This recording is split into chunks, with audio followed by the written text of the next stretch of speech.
Hello everyone, I Akanksha Mishra welcomes you all to our YouTube channel TNV Academy.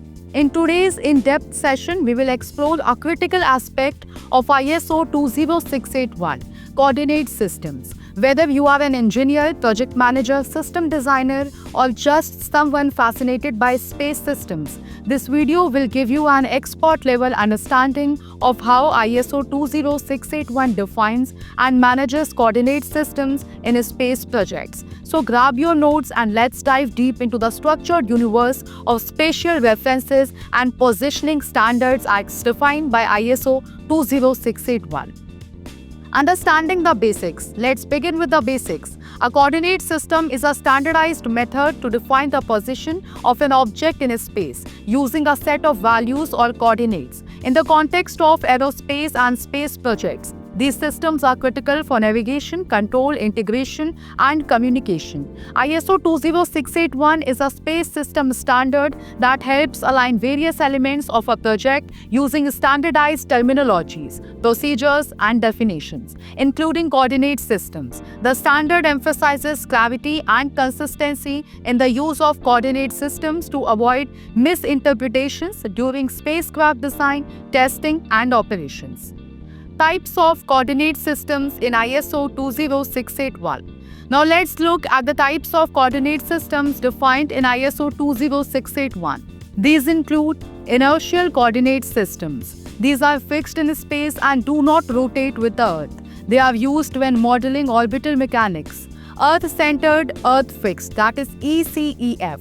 These rotate with the Earth and are used for applications where reference to the Earth's surface is essential. Local coordinate systems. These are mission-specific or equipment-specific coordinate systems, such as satellite body frames or sensor coordinate frames. Orbital coordinate systems. Often used for satellites, these are fixed relative to the orbital plane. Each of these systems is defined with axes, units of measurement, and orientation routes, all standardized in ISO 20681. Coordinate system components. A coordinate system as per ISO 20681 comprises origin, the point where the system begins, usually the center of a body or spacecraft. Axis, typically X, Y, and Z, the direction and definition of each axis must be clearly documented. Units. ISO 20681 prescribes the use of SI units wherever applicable. Orientation. Whether it's right-hand rule or left-hand rule must be specified. Proper specification of each component ensures interoperability across teams and organizations. Reference frames and transformations. ISO 20681 also outlines the use of reference frames. Reference frames allows teams to describe a position or vector in one system and convert it to another using transformations. Transformations include rotation matrices, quaternions, translation vectors. These are mathematically rigorous methods to shift data between coordinate systems. ISO 20681 does not define the math, but it defines how these transformations must be documented and managed, ensuring data integrity throughout a mission's life cycle.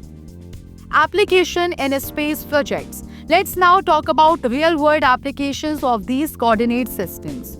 In a spacecraft design, structural components are modeled using body-fixed coordinate systems. Thruster alignments are calculated in mission reference frames. In satellite navigation, GPS signals are computed using Earth-centered coordinates. Ground control uses transformations to switch between local and global frames. During testing, mechanical alignment tools use test frame coordinates. Results are converted into mission-relevant coordinate systems as per ISO 20681. Such clear definitions help prevent costly errors and inconsistencies during integration and operation. Documentation requirements. ISO 20681 emphasizes proper documentation. The standard mandates that for every coordinate system used, the definition must include origin, orientation, and axis directions. Any transformations between systems must be traceable. Units and reference time epochs must be clearly indicated.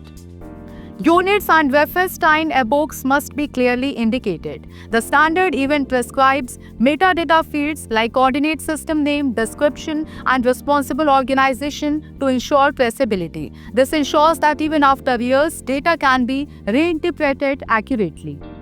Challenges and best practices. Now let's discuss some challenges faced by space projects regarding coordinate systems.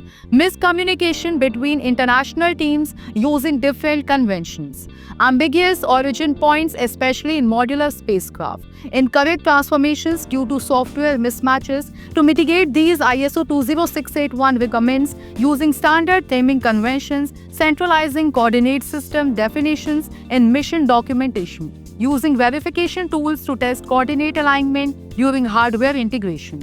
These best practices reduce technical risk and improve mission reliability.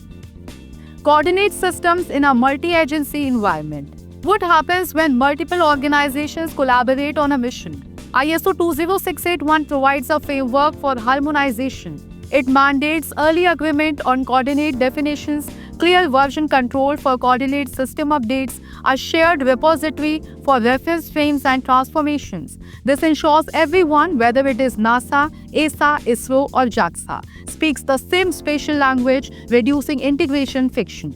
Software and simulation considerations. In software environments, ISO 20681 compliant coordinate systems must be integrated into modeling tools like MATLAB or Simulink. Simulation environments like STK, onboard software for satellites and spacecraft. The standard recommends including coordinate system, metadata in digital models, simulation files, and testing procedures. This creates a digital thread that improves traceability from design to deployment. So now let's quickly recap. ISO 20681 defines coordinate systems not by math but by structure, documentation, and best practices. It standardizes how we define, document, and transform coordinate systems in space missions. Its importance lies in reducing ambiguity, ensuring data consistency, and improving integration success in highly complex space environments. Understanding and applying these definitions is not just technical, it is essential for mission safety, interoperability, and long-term data usability.